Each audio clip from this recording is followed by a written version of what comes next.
L'épisode reprend peu après la mort de Leet Branis et la destruction du camion rempli de cylindres de nitramène.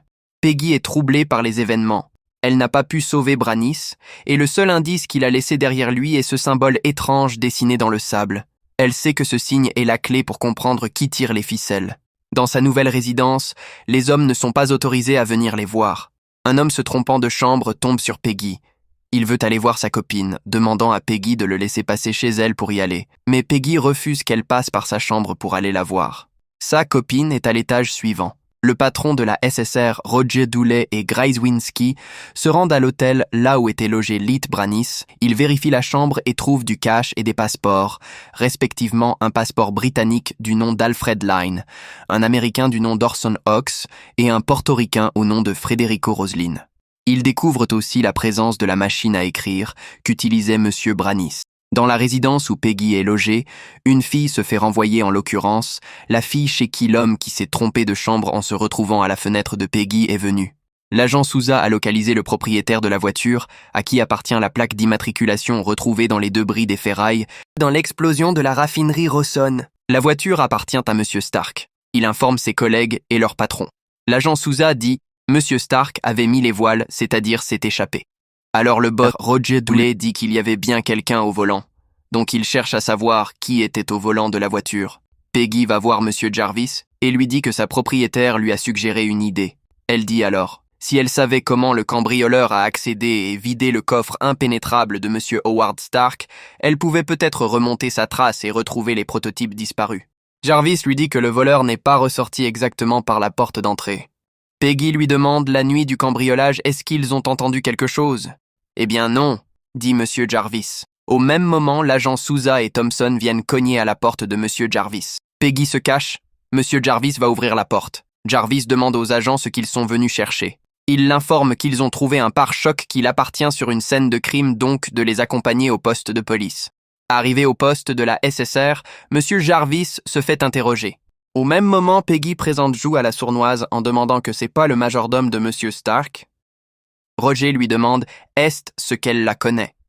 Peggy dit qu'elle a lu le rapport. Peggy demande alors au patron s'il croit vraiment qu'il est impliqué dans l'explosion de la raffinerie Rawson. Le boss lui répond « Il n'a peut-être pas posé la bombe, mais il a pu faire office de chauffeur. » Thompson continue d'interroger M. Jarvis en lui montrant 2 photos de 2 individus qui ont volé les fabrications de M. Stark, en lui disant qu'ils sont tous les 2 morts. Content, Jarvis joue la comédie en lui disant qu'ils ont trouvé leur voleur en tout cas. Thompson lui dit qu'il sait ce qu'il va faire s'il a perdu le pare-choc de sa voiture sur une scène de crime. Je signalerai le vol du véhicule. Jarvis dit s'il insinue que M. Stark fera un truc pareil. Thompson lui jette les photos en lui disant qu'il insinue que c'est lui, que c'est pas M. Stark, qu'il est en cavale. Jarvis reprend. Il est aussi totalement innocent. Thompson dit alors qu'il comprend son recrutement. Il est posé, intelligent et extrêmement loyal. Pour cela, Thompson est obligé de le menacer qu'ils seront expulsés du pays. Il lui dit qu'il va devoir dire ça à sa femme, et lui demande comment il va le lui dire. Thompson l'oblige à appeler sa femme, lui-même va lui dire. Jarvis, nerveux, dit de laisser sa femme en dehors de ces histoires. Thompson lui dit qu'il l'a entraîné dedans avec son patron en enfreignant la loi. Vous payez. Elle paye. Peggy, qui était présente dans la salle d'interrogation, part pour aller chercher un dossier et l'amener à son boss, juste pour perturber la séance en les déconcentrant, pour éviter qu'on coince Jarvis et soutirer plus d'informations. Arrivée, elle demande à Chef Dooley qu'il faut son signature et que ça ne peut pas attendre. Il finit par signer. Thompson laisse Jarvis un moment. Il se voit, agent Thompson, Chef Dooley, et agent Souza. Il félicite agent Thompson pour son taf qu'il est en train de faire, en lui disant que M. Jarvis finira par donner des informations concernant M. Stark. Chef Dooley dit à Thompson que c'est sa femme le point faible de Jarvis. Peggy qui apparaît soudain quand Thompson voulait présenter le chef Dooley à Jarvis, après les avoir écoutés. Elle dit au chef qu'elle a peur d'avoir pris par erreur le signalement de la voiture. En ce moment, M. Jarvis se sent en confiance et se lève en disant avant de procéder à son arrestation, il va devoir se permettre de prendre son congé. Et s'ils veulent souhaiter approfondir un détail, de ne pas hésiter, de contacter l'un des avocats de M. Stark. Au bureau du chef Roger Dooley, Peggy subit un châtiment verbal du chef, mais pour elle, le coup est bien joué et réussi.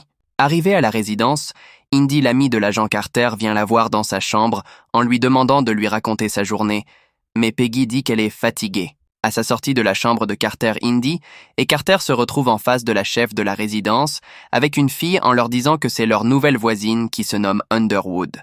La présentation se fait rapidement et elles se séparent. Arrivée dans les égouts où le voleur est passé pour voler, Peggy demande à Jarvis de lui dire la vérité sur son passé.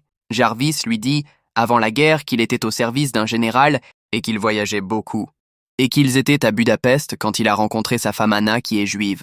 Le général détenait plusieurs sauf-conduits. C'est un document qui accorde de se déplacer librement d'un lieu à un autre sans crainte de se faire arrêter, notamment en temps de guerre ou dans les contextes diplomatiques. Dans son coffre, un seul aurait assuré sa sécurité, mais il a refusé de signer. « Vous l'avez fait à sa place », dit Peggy. Jarvis dit d'où le renvoi pour manquement à l'honneur. Peggy lui demande comment elle a pu quitter le territoire, en parlant de sa femme Anna. Jarvis dit comme lui, il a évité la pendaison.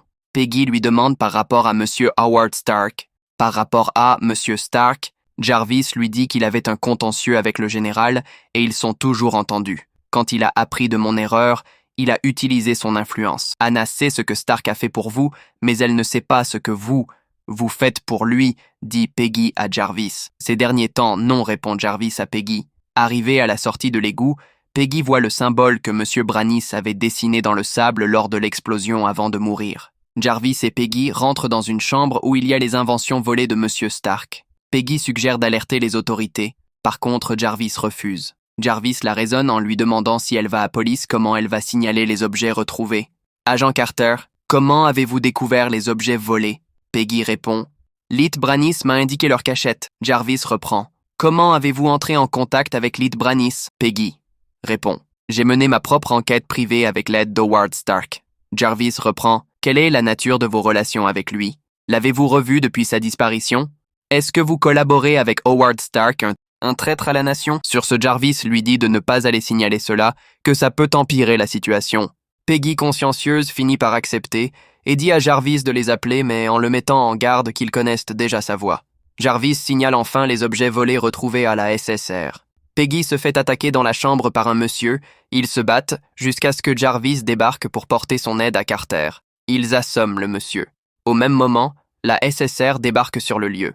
Peggy et Jarvis se retirent pour éviter d'être remarqués. L'agent Souza et Grayswinski, sur le lieu, rentrent dans la chambre et trouvent les objets avec l'homme assommé. L'homme assommé est Jérôme Zando. Grayswinski, qui conduit Zando au poste pour un interrogatoire, se fait tuer. Jérôme Zando aussi est tué pour éviter de révéler des informations. Au bureau, Peggy tombe dans une atmosphère de tristesse et apprend la mort de l'agent Grayswinski. Souza, furieux, dit qu'il va trouver le salopard qui les a appelés pour signaler d'avoir retrouvé les objets volés. Roger Dooley, le chef, dit à ses agents qu'il faut qu'ils sachent que c'est Howard Stark le traître qui les a mis dans cette situation pénible et qu'il ne faut pas qu'ils l'oublient. Peggy va voir son ami Indy et essaie de lui raconter sa journée pour se soulager. Indy l'écoute et l'apporte son soutien. Elle la réconforte.